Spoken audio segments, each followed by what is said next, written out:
If wastewater is not properly treated, then the environment and human health can be negatively impacted. Among the impacts are harm to fish and wildlife populations, oxygen depletion, beach closures, and other restrictions on recreational water use. The aim of wastewater treatment is to remove as much of the suspended solids as possible before the effluent is discharged back to the environment. Wastewater is formed by a number of activities such as bathing, washing, using the toilet, and rainwater runoff. Wastewater is essentially used water that has been affected by domestic, industrial, and commercial use.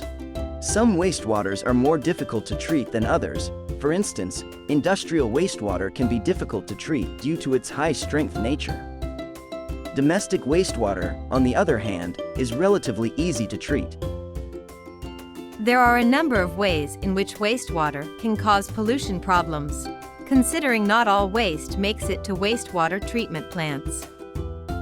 Many cities, particularly older ones, have combined sewer systems, CSS, which collect domestic sewage in the same pipes as stormwater runoff.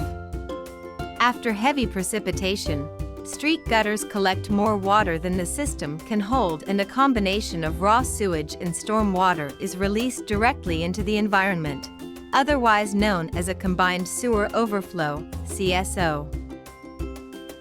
There are two main levels of wastewater treatment: primary and secondary treatment.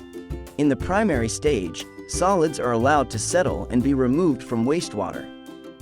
The secondary stage uses biological processes to further purify wastewater.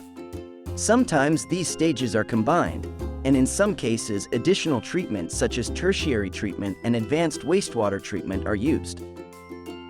Let's look at Stage 1. Taking the wastewater away. Whenever you flush the toilet or empty the sink, the wastewater goes down the drain and into a pipe, which takes it to a larger sewer pipe under the road. The sewer then joins our network of other sewers and takes the wastewater to a sewage treatment works. The sewage works, we pass the wastewater through several cleaning and filtering processes so that we can return it safely into rivers. Stage 2. Screening the wastewater. First, we remove large objects that may block or damage equipment or pollute our rivers. This includes items that should never have been put down the drain in the first place, such as nappies, wet wipes, sanitary items and cotton buds, and sometimes even things like bricks, bottles, and rags. We then use special equipment to filter out grit, as this often washes into the sewer with wastewater. Stage 3. Carrying out primary treatment. Wastewater still contains organic solid matter, otherwise known as human waste. We separate the waste from the water by putting it into large settlement tanks, where solids sink to the bottom. We call the settled solid sludge.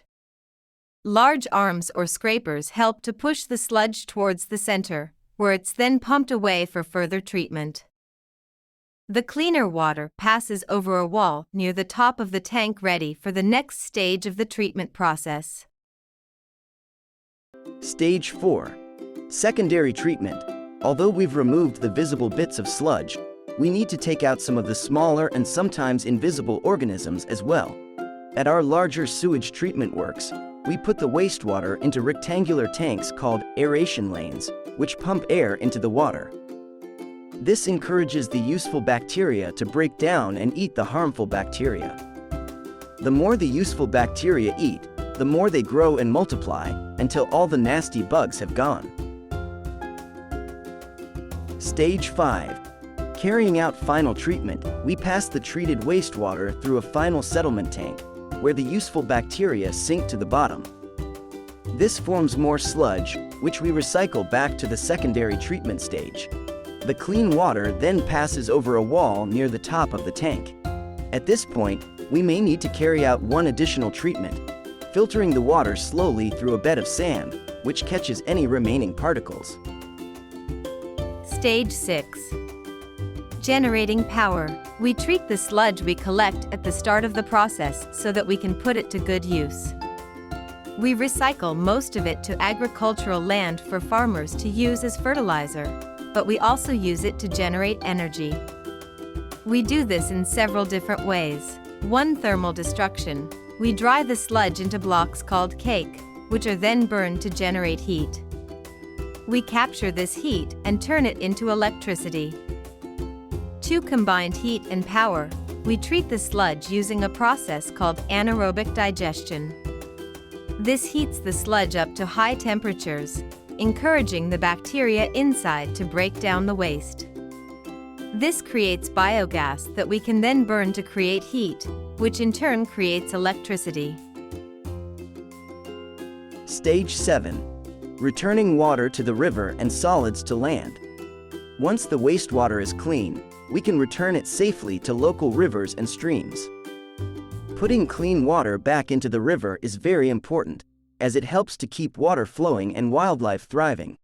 The sludge cake, which remains after the energy production, is put to good use. We recycle it to agricultural land for farmers to use as fertilizer.